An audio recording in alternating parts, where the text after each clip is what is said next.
Buenas tardes, ¿cómo están? Bien, pues ahora vamos a alimentar nuestro espíritu. ¿Qué les parece? Porque la palabra de Dios es como el pan es para el cuerpo, la palabra de Dios es para nuestro espíritu.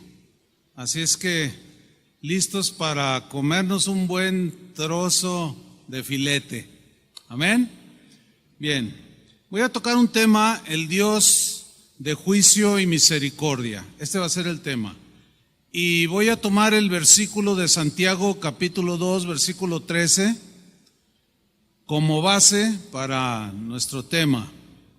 Usted lo lee junto conmigo en su Biblia o lo ve en la pantalla.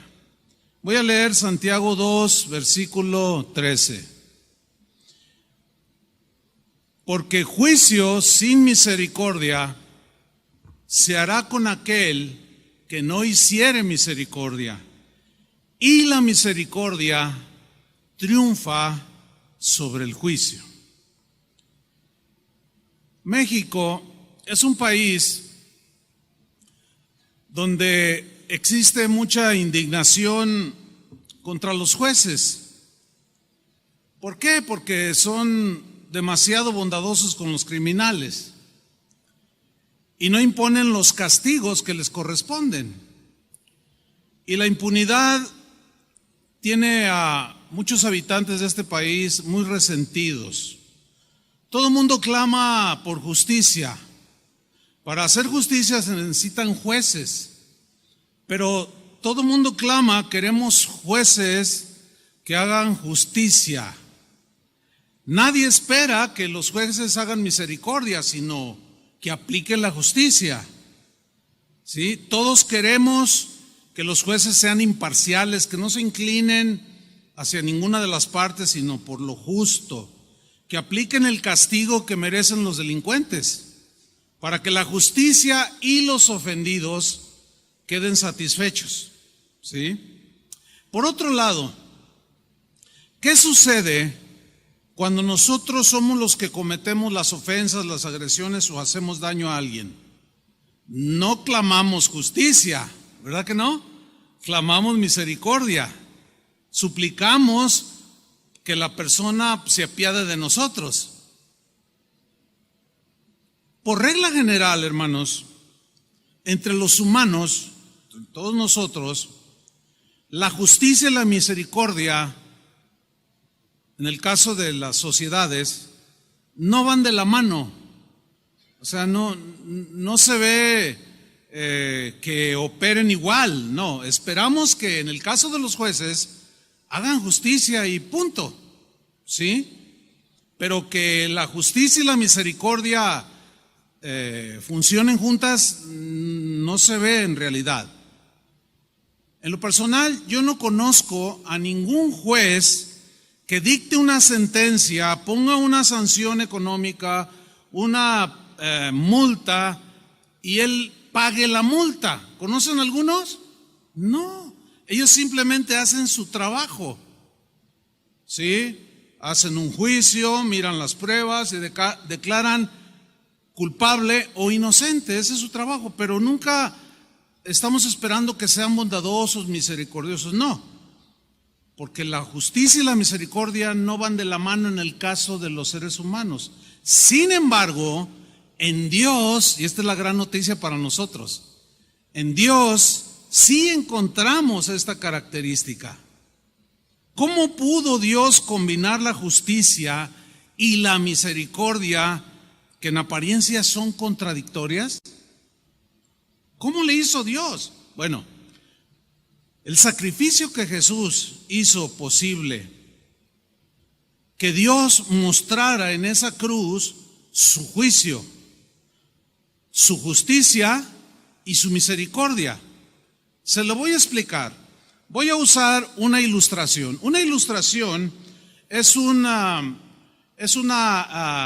historia imaginaria que puede ser posible en algún momento dado. Y esta ilustración que voy a usar nos va a ayudar a entender lo que Jesús hizo por nosotros en la cruz, de cómo Él recibió un juicio justo de Dios en lugar de nosotros, pero a la vez aplicó su misericordia.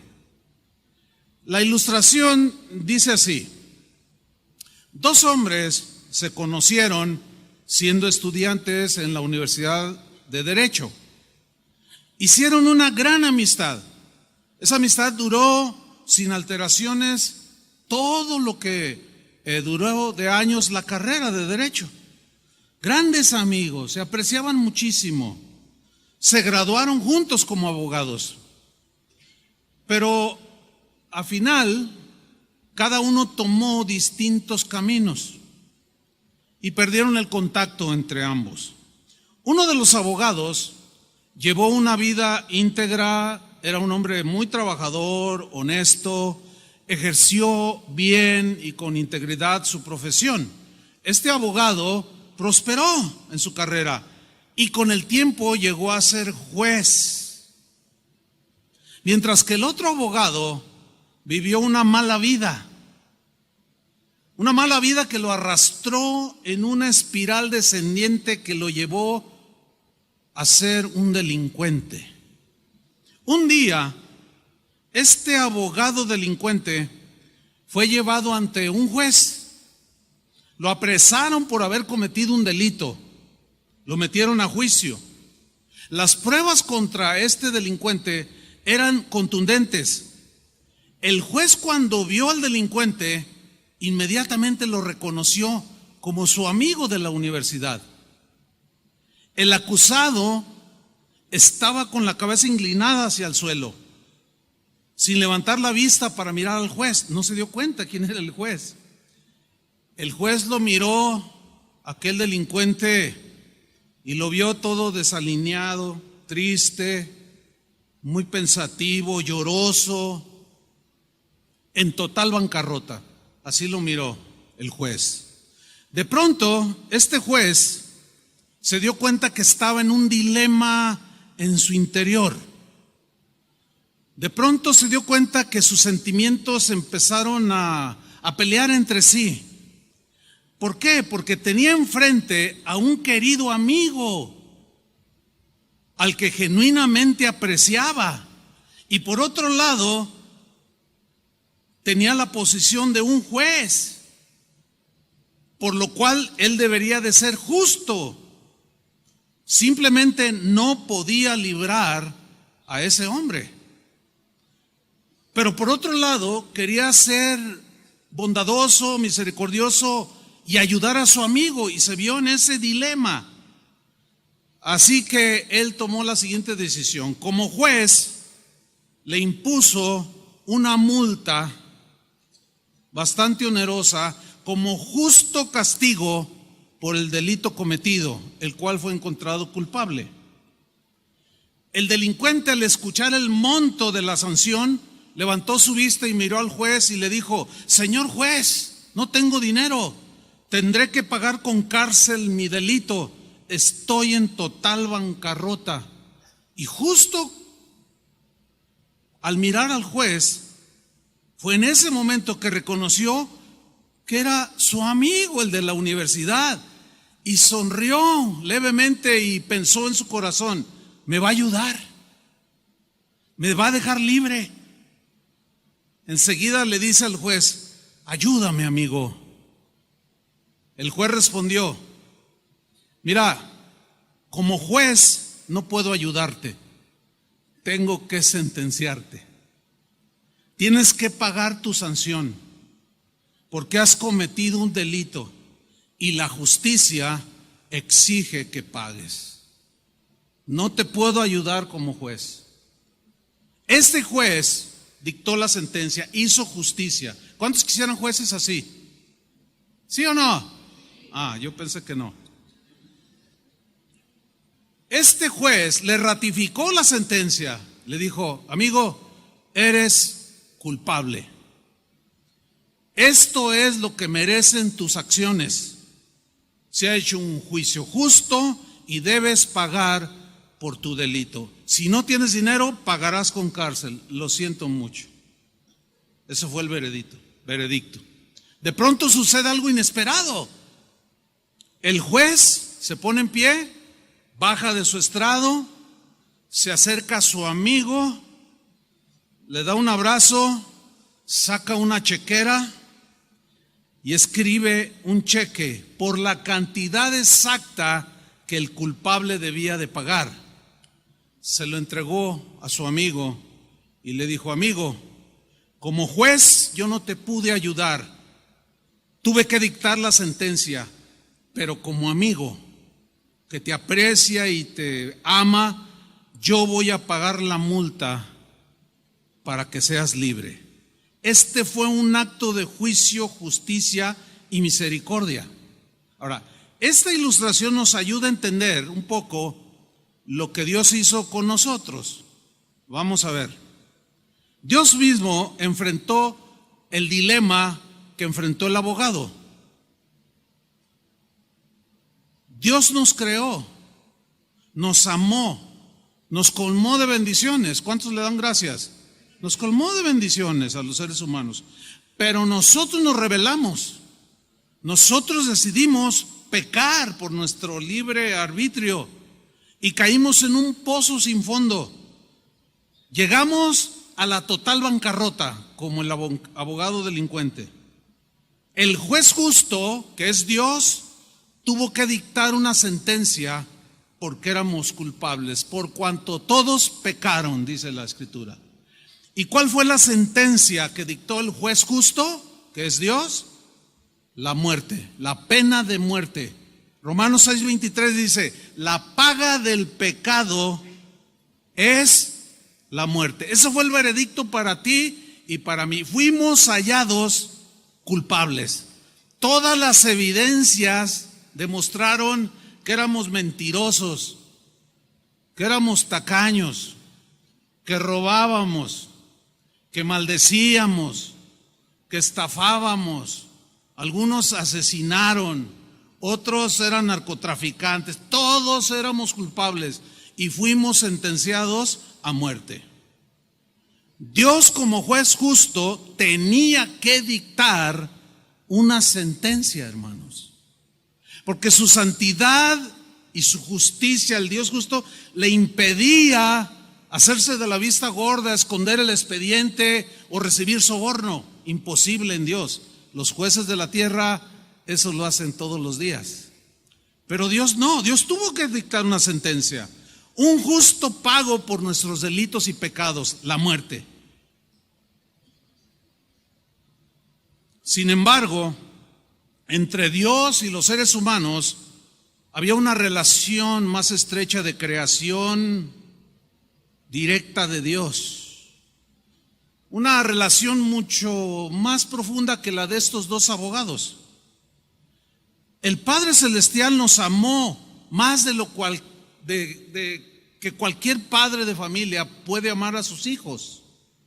Jeremías, el profeta, en el capítulo 31 de su libro, en el versículo 3, dice un versículo maravilloso que deberíamos de abrazarnos de él. Dice así: Jehová se manifestó a mí hace ya mucho tiempo y me dijo: con amor eterno te he amado. ¿Cuánto les gusta esa frase? Dios diciéndote: con amor eterno te he amado. Y ese amor, ese aprecio, así como ese abogado que amaba mucho a su amigo, que cometió un delito y como juez no podía ayudarlo, pero como amigo sí, de igual manera Dios nos amó, pero como juez nos sentenció. Justo juicio de Dios. Y como consecuencia de ese amor, por tanto dice: te prolongué mi misericordia. ¿Cuántos le dan un aplauso al Señor? Te prolongué mi misericordia.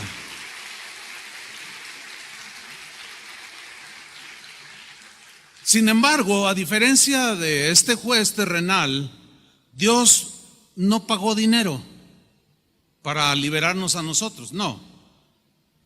Le costó la vida de su único hijo Jesús, que descendió del estrado, entiéndase, del estrado de su trono, vino y murió en una cruz, pagando en su cuerpo la pena de muerte en lugar de nosotros, que pesaba y que merecíamos cada uno de nosotros. Él la pagó. Isaías 53, versículo 6, dice así: todos nosotros, ¿cuántos? Todos, nos descarriamos como ovejas, todos. Cada cual, tú, aquel de allá y todo, el que se está durmiendo, todos. Cada cual se apartó de su camino, o sea, del camino de Dios. Mas Jehová cargó en él es Jesús aquí, el Mesías. Mas Jehová cargó en él el pecado de todos nosotros. Merece otro aplauso al Señor, de gratitud. Gracias, Señor. Ahora, todos conocemos el texto más conocido de la Biblia, que es Juan 3:16. En la versión más común que usamos, Reina Valera, porque de tal manera amó Dios al mundo, es que Jesús está hablando. Y Reina Valera lo traduce así: de tal manera amó Dios al mundo que ha dado a su Hijo único. Estaba hablando de Él. Pero en la versión en lenguaje sencillo me gusta mucho, porque allí la traducción lo traduce de una manera mucho más como más profunda. Vamos a leerlo. Juan 3:16, en la versión del lenguaje sencillo, dice así. Jesús está hablándole a Nicodemo y dice: Dios amó tanto a la gente de este mundo que me entregó a mí. Me gusta esa traducción. ¿A ustedes también? Le está explicando a Nicodemo, que es con el que tiene el diálogo. Dios amó tanto a la gente de este mundo que me entregó a mí, que soy su único hijo, para que todo el que cree en mí no muera, sino que tenga vida eterna. Ese fue el pago que Dios mismo sentenció, y Él mismo pagó, pero no con dinero, sino con la sangre de su único hijo. Ahora bien, Dios como juez no fue indulgente con los culpables, ¿no? Dios como juez no fue tolerante con los culpables, tampoco fue pasivo con nuestros delitos y pecados, no, los enjuició, ¿sí? Nos juzgó y nos declaró culpables. Pero entonces, en su misericordia y amor, entiéndase la metáfora, extendió un cheque, el cual Él firmó. El cheque decía: a favor de los pecadores sentenciados como culpables, por la cantidad de lo más valioso que tengo, mi único hijo. Firma el Dios de misericordia. Dele otro aplauso. Gloria a Dios.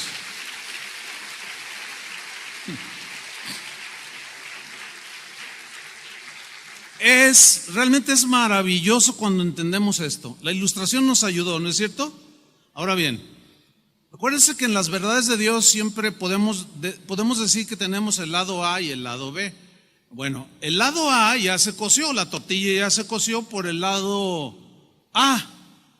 O sea, Dios tuvo que enjuiciarnos, nos declaró culpables, pero a la vez Él pagó el precio y por su misericordia nos salvó. Ok, ese es el lado A, pero para que la tortilla se cueza bien hay que voltearla. Entonces háganle todos así y vamos a voltearla. Ahí está. Vamos al versículo que leímos al principio, Santiago 2:13. Léalo con mucha atención, porque es una advertencia para nosotros los que hemos recibido misericordia, que fuimos enjuiciados de muerte, sin embargo Dios por su misericordia nos perdonó, pagó la deuda. Nos dice Santiago 2:13, porque juicio sin misericordia, ahora ya como cristianos, se hará con aquel que no hiciere misericordia. Ese es el otro lado de la tortilla. Y la misericordia triunfa sobre el juicio. El mismo versículo en la versión en lenguaje actual dice de esta manera: porque Dios no tendrá compasión de quienes no se compadecieron de otros. Pero los que tuvieron compasión de otros saldrán bien del juicio. ¿Por qué del juicio? Porque seguimos equivocándonos, ¿sí o no?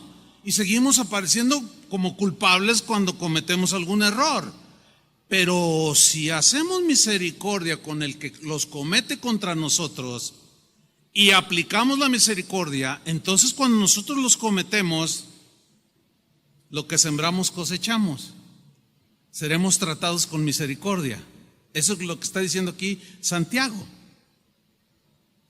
Dios pues mostró misericordia, pero no se quedó anclado en el juicio, que esa es la tendencia de nosotros cuando somos ofendidos.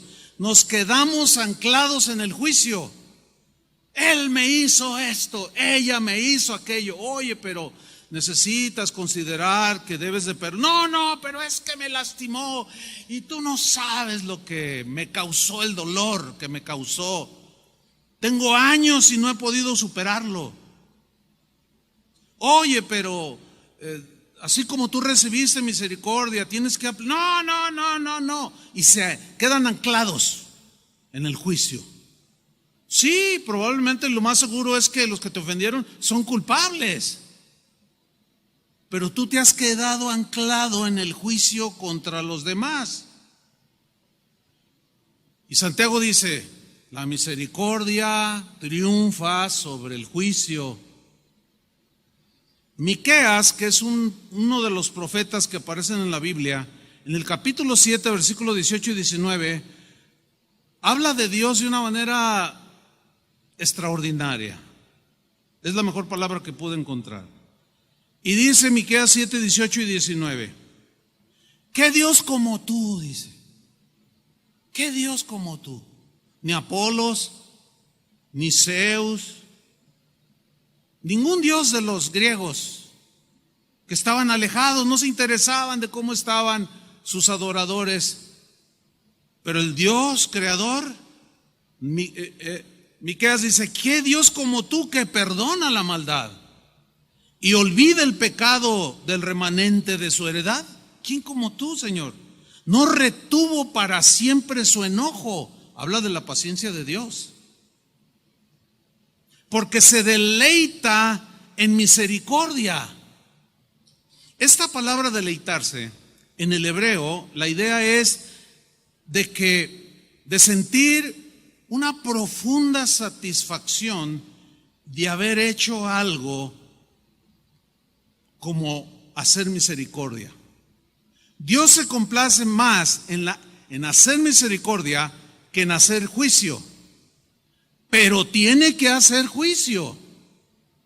Ahora, tú y yo nunca vamos a sentir lo que Dios siente, nunca vamos a sentir ese deleite si no aplicamos la misericordia con los demás. Si nos quedamos anclados, vamos a saber a qué sabe la amargura, pero nunca vamos a deleitarnos en el buen sabor y en la satisfacción que produce el hacer misericordia. Y aquí dice que Dios se deleita en hacer misericordia, y luego sigue añadiendo el profeta, Él volverá a tener misericordia de nosotros, volverá, habla de repetidas veces, una y otra vez, volverá a tener misericordia de nosotros, sepultará nuestras iniquidades. Son expresiones metafóricas, porque no hace un hoyo y los mete, no, es metafórico. Y echará en lo profundo del mar todos nuestros pecados. Es una expresión metafórica también, hablando de que nos perdona porque nos enjuició, pero a la vez extendió su misericordia y nos perdonó. Ahora bien, Dios ciertamente no es tolerable con el culpable. Así seas su hijo, así seamos sus hijos. Él no es tolerante con el que es culpable. No, nosotros sí lo somos. Y hasta nos atrevemos a defender a los culpables. Pero Dios no es así. Dios no disimula nuestra culpabilidad. Él nos confronta y nos declara culpables cuando lo somos. Pero no se hace de la vista gorda, no esconde el expediente, no recibe soborno, es imposible. Miren lo que dice Nahum, que es otro profeta en la Biblia, en el capítulo 1, versículo 3. Aquí lo dice claramente. Dice: Jehová Dios es tardo para la ira, o sea, es muy paciente y se detiene, porque cuando se enoja Dios, ahora sí que ¿quién te va a ayudar? Jehová es tardo para la ira y grande en poder. Y miren la última frase del texto: y no tendrá por inocente al culpable. No, en Dios no existe eso. Si tú o yo, quien sea, dice una mentira ante Dios, Él hace su juicio y dice: eres culpable, echaste una mentira. O sea, no te lo va no te va a disminuir la disciplina, no va a disimular, así que él no oyó la mentira o la calumnia. No, nosotros sí lo hacemos. Te llega un citatorio allí de que el director de la escuela de tu hijo hizo una travesura, descalabró a un muchacho y ya había hecho otras diabluras el muchacho. Y te llegó un citatorio que urgentemente tenías que presentarte en la dirección el próximo lunes, porque el director y un grupo de maestros querían hablar seriamente contigo. Entonces tú dices: híjole, pues ¿qué hiciste, hijo? Aquí dice que agrediste a un muchacho. Pues sí, pero cada rato me decía y pues sí, le aventé una piedra y le pegué. Es que él me dijo y esto, y hasta a ti te involucró con malas palabras. Ay, hijo, bueno, qué bueno que no te dejaste. ¿Se imaginan? Ya lo empezó a disculpar. En lugar de ser un padre justo, lo está disculpando. Pero Dios no. Y luego llegas a la cita con el director y te dice: oiga, fíjese que su muchacho, y antes de te presentan el descalabrado, ¿verdad? Con 10 puntas aquí en la frente, y tú dices: no, mi muchacho es incapaz de hacer eso, sabiendo cómo es. O sea, no sabes ser un buen juez. ¿Están captando? Decimos que queremos jueces justos que hagan justicia cuando nos ofenden. Y que cuando algún ser amado o cercano a nosotros comete algo y a ti como padre te toca juzgar, hacer un juicio con las evidencias, eres culpable, hijo. ¿Qué hacemos? Los disculpamos. Terrible error. ¿Por qué? Porque nos vamos a quedar allí, porque a la hora que nos hagan vamos a querer justicia, y como ni siquiera la aplicamos nosotros, ni nos llega, mucho menos la misericordia. Espero estén captando. El tema es sencillo en apariencia, pero a la vez es fuerte, confrontador, porque ahora nos hace ver: híjole, pues como padre, ¿he sido un padre justo o injusto? Etcétera. Como patrón, como dueño de una empresa, ¿realmente he retribuido bien, como dice la ley, a mis trabajadores? O no, soy culpable. Y luego cuando uno de esos empleados me roba, yo exijo todo el peso de la ley. Estamos todos por ningún lado. Pero en Dios no existe eso. Pero podemos aprender de Dios. Él no tiene por inocente al culpable. En el Salmo 7, versículo 11, dice lo siguiente. Léalo con atención. Dios es juez justo. Ok. Si el versículo dijera nada más: Dios es juez, se limitaría únicamente al juicio. ¿Sí o no? Como los jueces de la tierra. Nada más se dedicaría a hacer el juicio, mira las evidencias, dicta una sentencia y ahí se acabó todo, y a la cárcel o a la pena de muerte, según. Pero el texto dice que Dios es juez y añade una palabra que es un atributo de Dios, justo. ¿Qué significa esto? Que Dios como juez nunca se va a inclinar ni a la parte débil, ni a la parte que más le caiga bien, como lo hacemos nosotros. No, Él es totalmente imparcial y nunca tendrá por inocente a ninguno que sea culpable. Ahora mire, mientras estamos vivos, tenemos la oportunidad de arrepentirnos. El que se arrepiente recibirá por la misericordia de Dios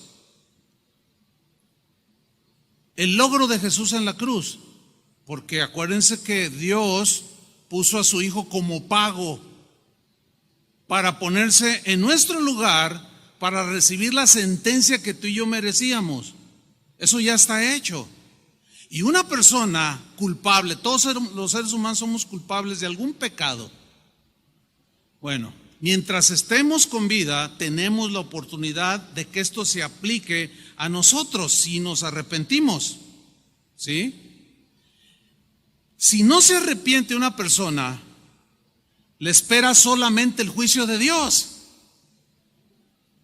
Si una persona muere sin haberse arrepentido de sus pecados, pues como la sentencia está ya dada de que es reo de muerte, la paga del pecado es muerte, entonces recibirá únicamente el juicio de Dios. El tiempo de recibir misericordia se terminó. Por eso es que hoy, mientras vivimos, tenemos que compartirle a la gente, a tus familiares, a tus seres queridos, pero decirles la verdadera condición en la que están. Si llega un sobrino tuyo, un primo, un tío, qué sé yo, y te dice, y es drogadicto, golpea a la esposa, y llega contigo, oye, ayúdame, te voy a ayudar, pero mira, te voy a explicar. A ver, dime, ayúdame, de la mejor manera. Yo quiero que me ayudes. Mira, tú vas derechito al infierno, así como lo oye, ¿eh? Algunos dicen, ay, ¿cómo le voy a decir eso? A ver, ¿sí o no va derechito al infierno? Pero hay una sola manera de escapar de ese juicio de Dios, ¿sí o no? Recibiendo a Cristo. ¿Cómo Él se va a arrepentir si no se da cuenta de su condición delante de Dios, de que es culpable? La Biblia dice en Hebreos 9:27, se lo voy a leer, dice, y de la manera que está establecido para los hombres, que mueran una sola vez, y después de esto, ¿qué sigue? El juicio. O sea, significa que si alguien no se arrepintió, rechazó el evangelio, se burló de Dios, hasta dijo, yo soy ateo, gracias a Dios, y todo ese tipo de cosas. Bueno, mientras tuvo vida, tuvo esperanza. Muere, ya no hay esperanza, sino como dice en Hebreos 10:27, sino una horrenda expectación de juicio y de hervor de fuego que ha de devorar a los adversarios de Dios. Eso es terrible, hermanos. En Nehemías capítulo 9 versículo 17, una vez más, ahora le toca a Nehemías hablar de Dios acerca del punto. Y miren lo que dice, no quisieron oír, se refiere al pueblo que salió de la esclavitud de Egipto y pasaron el desierto y se quejaron, se rebelaron, etcétera. Dice, no quisieron oír. No porque no oyeron, sino no quisieron, ni se acordaron de tus maravillas que habías hecho con ellos. Antes endurecieron su cerviz y en su rebelión pensaron poner caudillo para volverse a su servidumbre. Querían regresarse a Egipto. Y miren cómo dice Nehemías aquí, pero tú eres Dios que perdonas. ¿Cuántos dicen amén? Dice, pero tú eres Dios que perdona. Clemente y piadoso, le dice. Tardo para la ira y grande en misericordia, porque no los abandonaste. Hermanos, no hay un solo ser humano abandonado por Dios. ¿En dónde estaba cada ser humano cuando empezó a corromperse?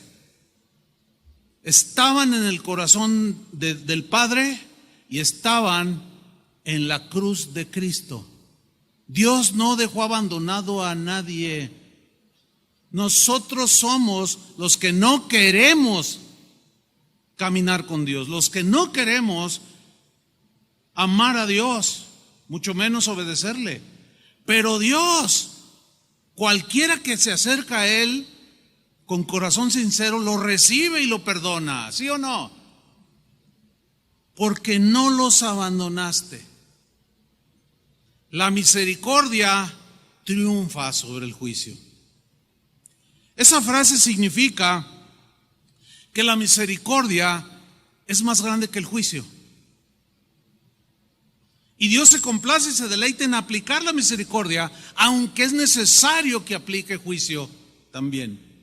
La idea es que, en nuestro caso ahora, si mostramos misericordia a otros, el juicio que podría caer sobre nosotros, que están conscientes que podemos fallar, hay un bebé ahí, si lo atienden, gracias. Entonces, esta es la idea, que si mostramos misericordia a otros, el juicio que podría caer sobre nosotros, que sin duda seguiremos fallando, ¿están conscientes?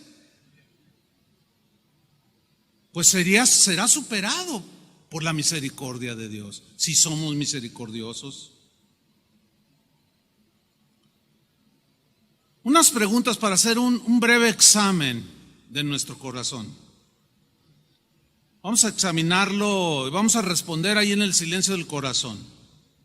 ¿Cómo somos? ¿Cómo nos comportamos con aquellos que nos ofendieron, que nos atacaron, que nos hirieron? ¿Somos implacables en nuestro juicio con ellos? O sea, alguien implacable es más o menos así. O sea, es culpable el que te agredió. Hay testigos, todos se dieron cuenta que te mintió, te traicionó, te robó, lo que haya sido. Culpable. Pero eres implacable en tu juicio, culpable. Culpable eres. Oye, pero no, que pague. Yo nunca haría eso que él hizo. Mira, nunca digas eso. De verdad. Hasta hay un dicho que dice, nunca digas nunca. La Biblia dice, si alguno piensa estar firme, tenga cuidado porque puede caer en lo mismo que cayeron los israelitas, que fue la queja, la amargura, la murmuración. ¿Sí? Entonces, ¿cómo somos contra el que a veces es imaginaria la ofensa, a veces es cierta? Pero supongamos que es cierta.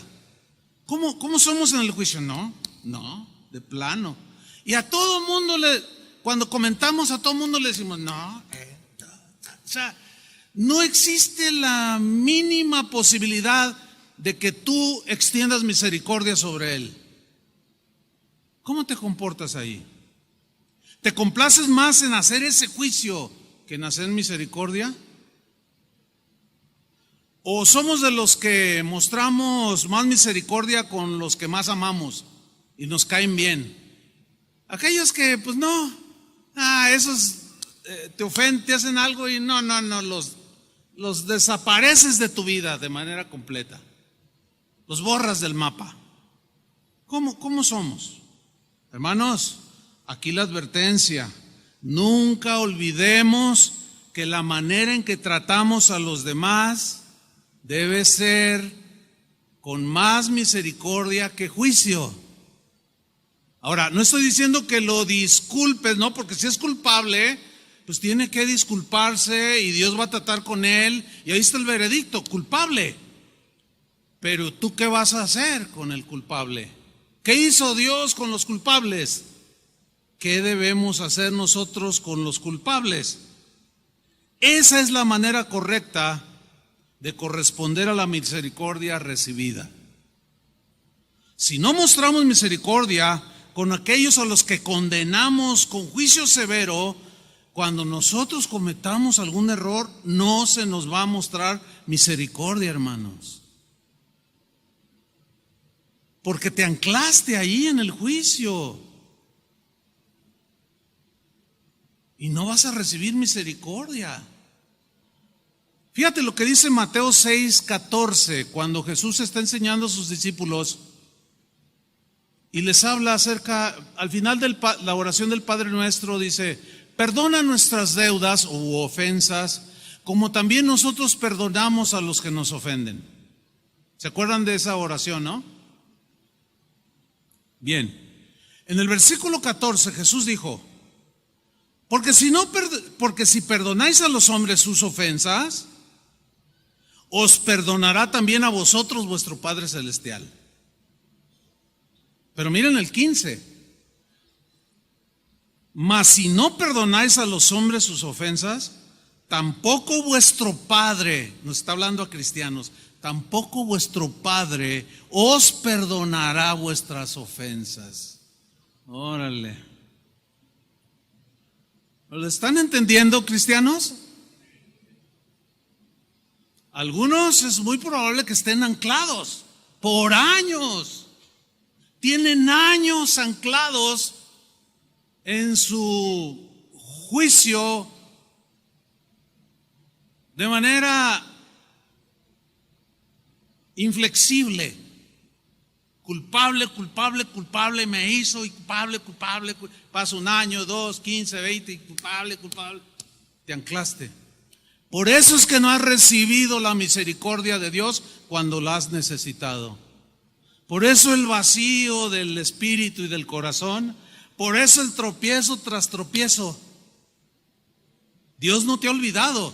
Tú te olvidaste de lo que Dios hizo por ti. Y no has sido capaz de ser misericordioso como Él fue misericordioso contigo. Jesús dio una sentencia condenatoria a aquel siervo, ustedes lo van a recordar. Aquel siervo que se negó a perdonar a otro igual a él, a pesar de que su amo, el rey, le había perdonado a él una deuda impagable, pero él no correspondió.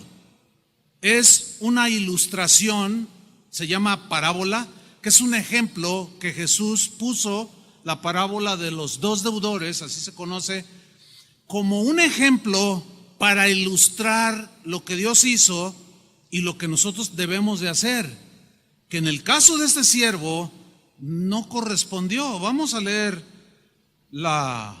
esta ilustración que Jesús puso, esta parábola, que ilustra unas verdades tremendas. Mateo 18:21. Sígame ahí.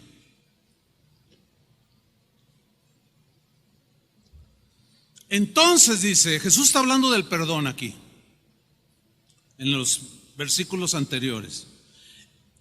Habla de las ofensas unos con otros y habla acerca de perdonar, ese es el contexto. Entonces se le acercó Pedro y le dijo: Señor, ¿cuántas veces perdonaré a mi hermano que peque contra mí? ¿Cuántas veces, Señor? Pero él no permitió que Jesús le contestara, él mismo contestó. Y esto me recuerda a esos hermanos que: hermano, necesito un consejo. Fíjese que tengo un problema ahí en la escuela con mi hijo. Pero ya sé lo que voy a hacer. Y yo ni digo nada. Sí, vaya y hágalo. De verdad, así hay gente. Habla y ellos mismos se responden. Y así estaba Pedro. ¿Cuántas veces perdonaré a mi hermano que pegue contra mí? ¿Hasta 7? Ahora, acordemos este dato que era cultural.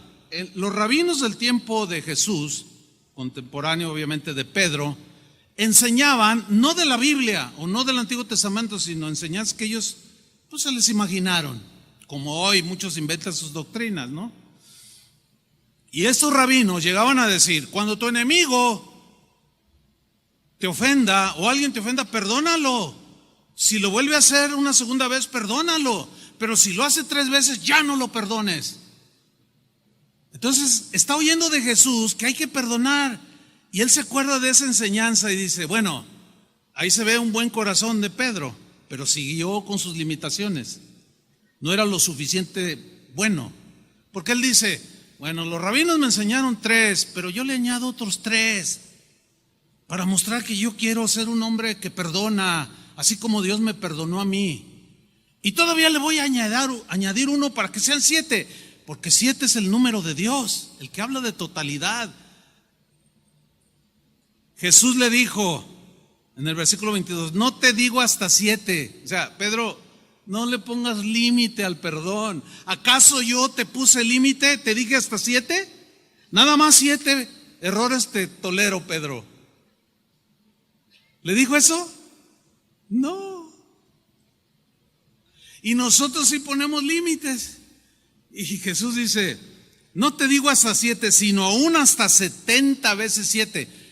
Este número habla de 490 veces, pero en realidad no es que fueran 490, no, sino que habla de algo ilimitado. Es una expresión metafórica que habla de algo exagerado, porque cuando después de todo tú logras perdonar 490 veces que ya aprendiste, ¿no es cierto?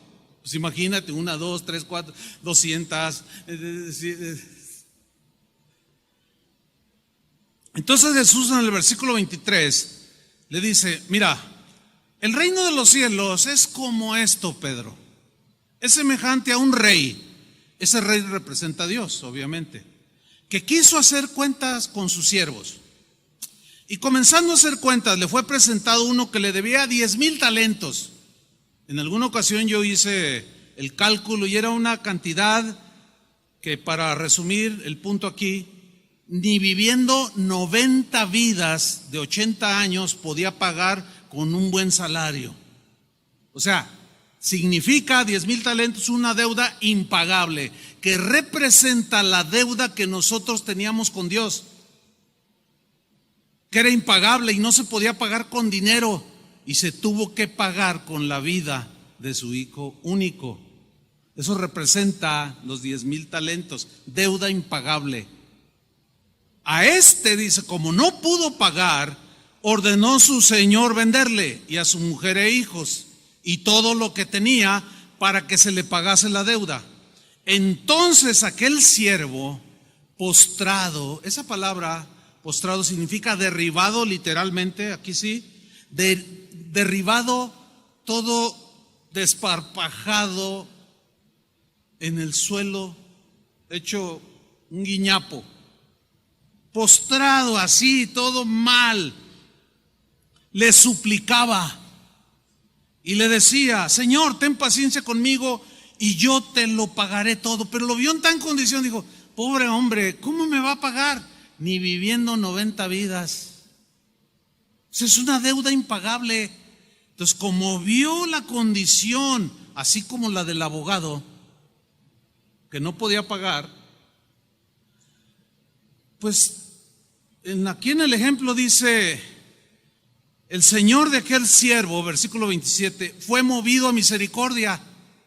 O sea, el juicio era que debería de ir a la cárcel, porque le debía y no le pagaba, ¿sí o no?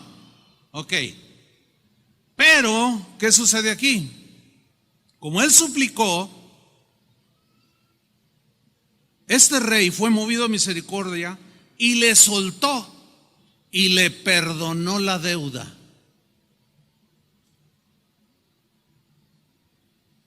No aquel siervo, ¿te imaginas? Imagínate que tú debes 50 millones de pesos, pero no digan, ay, ¿cuándo? No, suponiendo, yo dije supongan, porque pues ¿quién de aquí debe 50 millones? ¿Alguien debe 50 millones de pesos? No hay nadie, ¿verdad? No, pues, ahora, supongamos que los debes. Es una deuda, híjole, ¿cómo la vas a pagar? ¿Cómo te endeudaste? ¿Quién sabe? Pero los debes. Imagínate que a quien se los debes te ve en una miseria, te ve todo lloroso, lagañoso, de tanto llorar, pitañoso, desparpajado y suplicándole, ¿sabes qué? ¿Cómo me puedes ayudar para poderte? No, hombre, ¿qué me vas a pagar? ¿Sabes una cosa? Ya no me debes nada. Te perdono la deuda. ¿Cómo reaccionarían? Híjole, hermano. ¿Alguno de ustedes le han perdonado alguna vez una deuda? Que le digan, ya no me debes nada. ¿A poco no se siente alegría? ¿Sí o no? Miren, una vez yo supe de alguien, un hermano, tenía una necesidad apremiante y yo me di cuenta de rebote porque yo estaba por ahí y escuché que le estaba comentando a otro, ayúdame a orar, mira, y el otro le dijo, híjole, ¿y de cuánto es tu apuración? Dijo, de 50,000 pesos. Así dijo. Y yo me di cuenta, oí, y era lo que yo tenía ahorrado. Y el Señor me dijo, préstaselos. Entonces lo llamé por acá, le dije, oye, oí sin querer esto y yo te los presto. ¿De veras, pastor? Dice, sí, no es de la iglesia, es de mi peculio personal. Y se los presté. Ay, estaba bien contento. Bueno, pasaron como unos 3 meses. Yo no le cobraba ni él me decía cuándo me iba a pagar. Pero el Señor, de una manera sorprendente, me bendijo a través de unos hermanos con una cantidad que dobleteaba. Y bueno, yo los recibí, esa bendición, y dije, ¡oh, Señor, gracias! Y luego me dice, pero perdónale los 50 al otro. Le voy a decir algo, no me costó trabajo, de verdad. Dije, no, sí, claro. Oye, si me das el doble, ¿cómo no lo voy a perdonar yo? Entonces voy con él y le digo, oye, hermanito, ¿qué pasa? Ay, pastor, no me debes nada. Miren los ojos, despertó, porque era el servicio de las 8 y no, hermano, le digo, sí, hermano, fíjate que pasó esto y esto, así es que, no, hombre, no me debes nada. 50,000 le volvió la vida. Imagínate a una deuda impagable. Pero miren lo que sucede después. Versículo 28. Pero saliendo aquel siervo, halló a uno de sus consiervos que le debía 100 denarios. Un denario era el salario de un día en ese tiempo. Es decir, que eran poquito más de 3 meses de un salario mínimo que le debía este hombre. Era una deuda que bien podía haberle pagado con abonos pequeñitos en un año.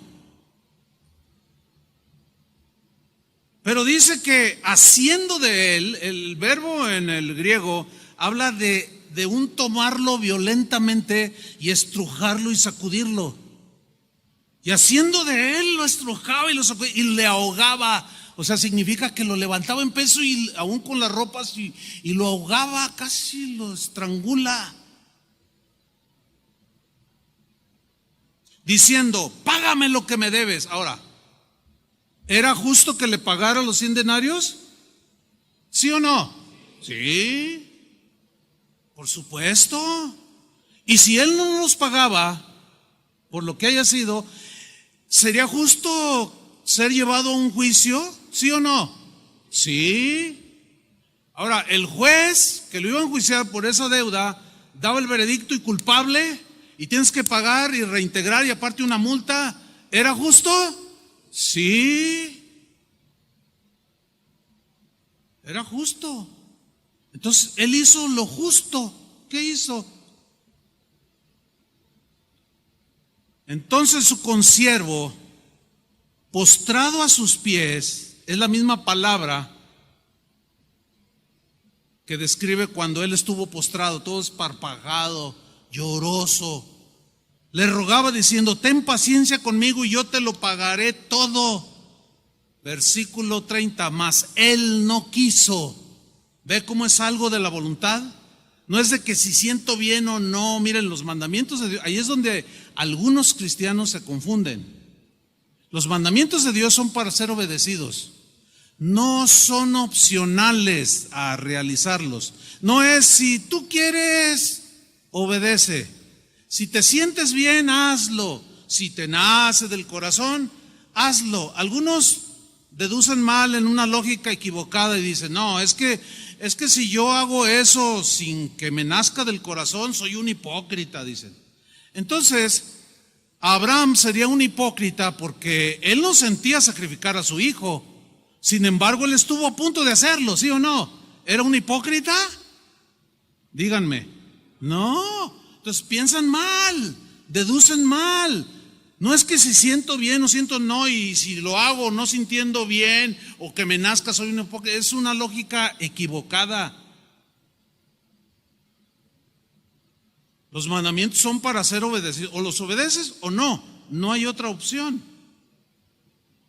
Entonces dice aquí, él no quiso esperarlo y mucho menos pensaba en perdonarle la deuda. Se le olvidó completamente lo que el rey había hecho con él. Así como a algunos cristianos se les olvida la misericordia que recibieron de parte de Dios. ¿Y qué hizo? Fue y lo echó en la cárcel. Pregunta, ¿era justo meterlo a la cárcel? Sí, era justo, por supuesto, porque le debía. Pero se estancó ahí. Nunca dejó que la misericordia triunfara sobre el juicio. Era culpable de deuda, pero se estancó y lo metió a la cárcel hasta que le pagase la deuda. Entonces podía salir, saldada la cuenta. Entonces era justo lo que hizo, pero se olvidó de hacer lo que hicieron con él. Y en la proporción que nosotros hicimos con Dios, no se compara con lo que nos hacen o hacemos. ¿Sí o no? Ahora, sucede algo tremendo. Versículo 31. Viendo sus consiervos lo que pasaba, se entristecieron mucho. Mire, esa frase que se entristecieron, yo le puedo testificar lo siguiente. Cuando yo me he encontrado en algún momento con algún cristiano que es implacable en su juicio, no, y que me la paga y que él me la hizo. Oye, pero mira, pues son cristianos los dos. A ver, vamos a orar. No, ¿cuál? Él, que Dios derrame su ira sobre de él. Oye, espérate. Es que mira, vamos a orar para que hablen los dos y se reconcilien. No, yo no quiero nada. Él me quitó. Mira, cuando yo veo a alguien así, mi corazón se oprime y se entristece. ¿Por qué? Porque está a punto de caer en lo mismo o en algo peor. Porque con el juicio que mides, con la vara que mides, serás medido.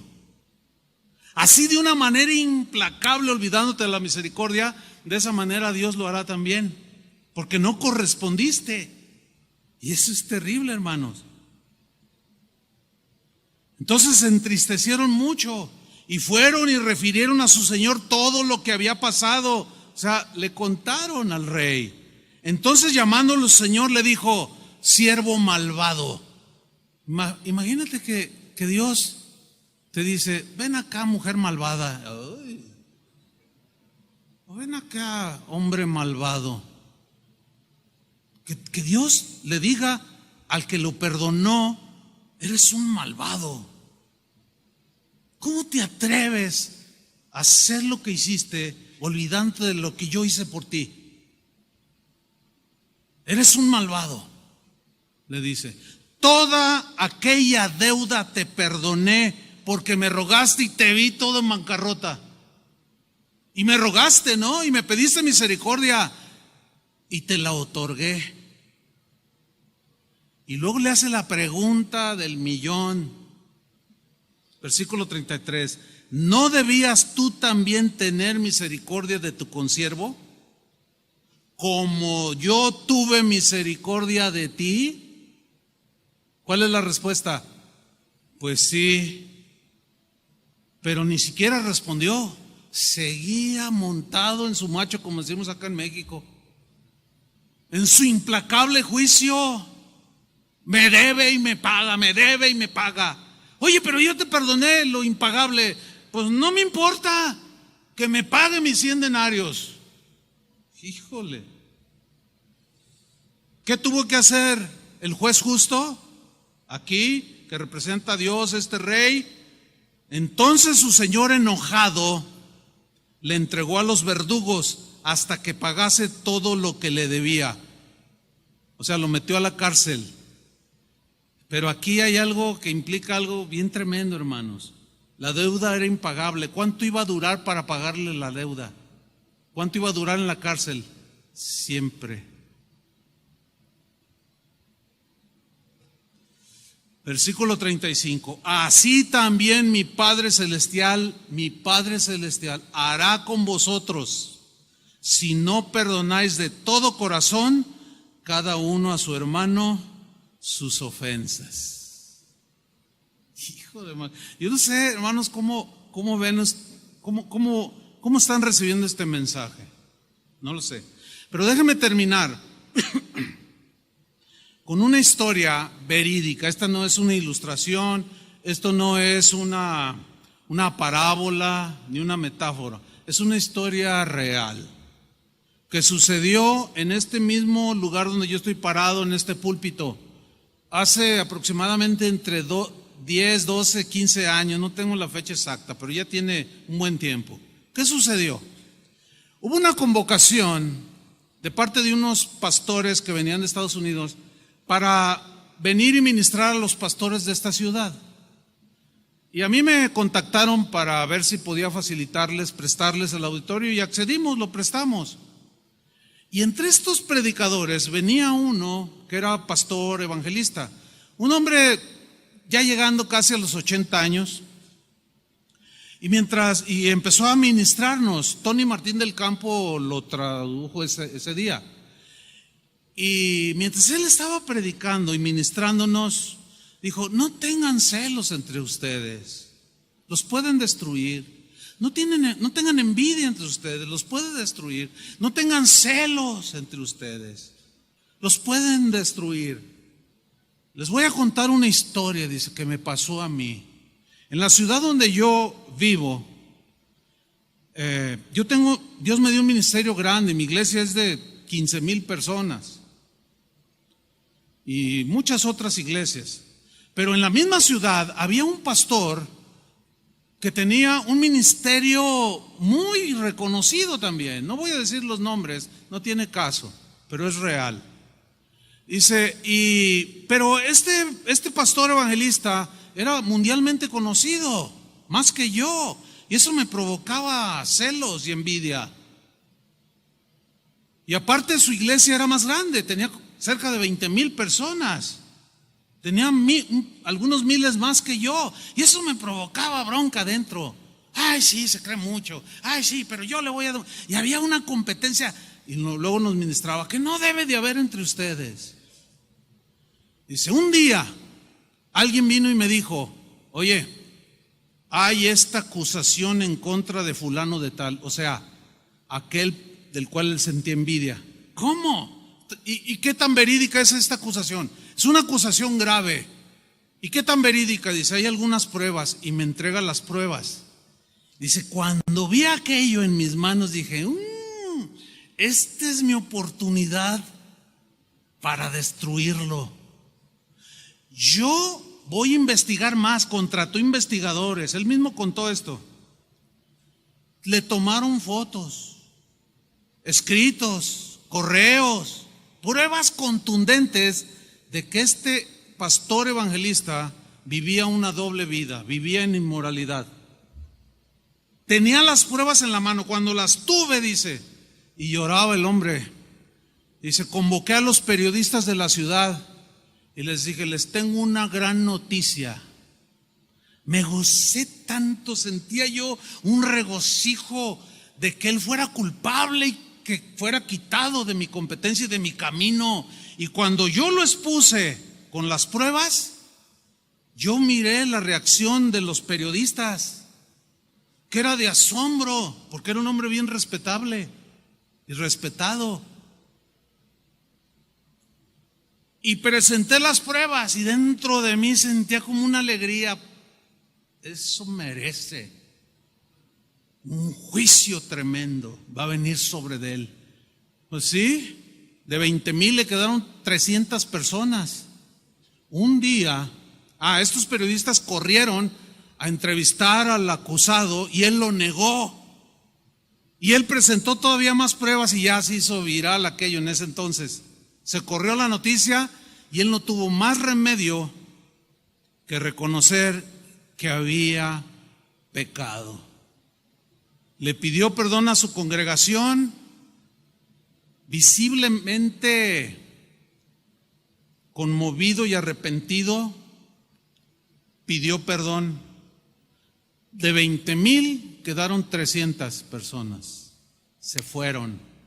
Se mantuvieron en su juicio implacable contra él. Yo sentía una alegría por ver lo que le sucedió al que yo imaginariamente sentía que me humillaba porque era más grande en su ministerio que yo. Dice, hermanos, fue destruido su ministerio, su testimonio hasta los suelos. Y yo me sentía el héroe de Dios, el defensor de la sana doctrina. Y me pavoneaba de haber sido yo el que lo ventilé y lo saqué a la luz. Dice, miren hermanos, después de un año, ¿saben qué pasó? Caí en exactamente lo mismo que él. Pero fue peor para mí, porque a mí me enjuiciaron sin piedad. A él le quedaron 300, a mí no me quedó nada, dice. Hermanos, dice, no se olviden de la misericordia. Y nos habló de que si había algo entre nosotros, aquí ahorita en este mismo momento, dijo, arreglen cuentas y olvídense ya de ese juicio implacable para que la misericordia triunfe sobre el juicio. Si no quieren vivir algo como lo que yo viví. Así es que hermanos, pues a ponerse las pilas, a obedecer o a atenerse a las consecuencias. ¿Cuántos están dispuestos a obedecer? ¿Ya saben lo que tienen que hacer? Pónganse de pie, vamos a orar. Señor, te damos muchas gracias, porque tu palabra muchas veces es un bálsamo que sana las heridas, otras veces consuela el corazón, pero otras veces nos confronta. Y hoy hemos sido confrontados porque no hemos correspondido a la misericordia que hemos recibido, al perdón que hemos recibido, y hemos sido implacables en nuestro juicio, que aunque certero y justo, ahí nos hemos anclado. Perdónanos, Señor. Una vez más, apiádate de nuestras debilidades. Una vez más, Señor, perdona nuestros pecados. Una vez más, sepúltalos en lo profundo de la mar. Aleja una vez más de nosotros nuestras iniquidades y danos un corazón como el tuyo, Señor. Con el misericordioso, dice tu palabra, te mostrarás misericordioso. Sed pues misericordiosos, dijo nuestro Señor, como también vuestro Padre es misericordioso. Señor, que no quedemos anclados en el severo juicio. Podemos declarar culpabilidad, sí, pero que la misericordia triunfe sobre el juicio. No sea que nos olvidemos de lo que hiciste por nosotros y como aquel siervo malvado nos llames a cuentas y recibamos un juicio doble y peor. Ayúdanos, Señor, mientras tengamos vida. Que tu gracia, Señor, sea derramada en nuestros corazones, en nuestras vidas, y que tu misericordia nos abrace, Señor. Pero que esto haga enternecer nuestras emociones, nuestros veredictos y juicios, y seamos misericordiosos con los que se equivocan, fallan o pecan contra nosotros, así como tú sigues haciéndolo con nosotros cuando pecamos y fallamos. Estamos en tus manos, Señor. Guíanos cada día de nuestra vida, Señor, en la bondad, en la justicia, pero en la misericordia, Señor. En el nombre de Jesucristo. Amén. Amén. Que Dios les bendiga, hermanos.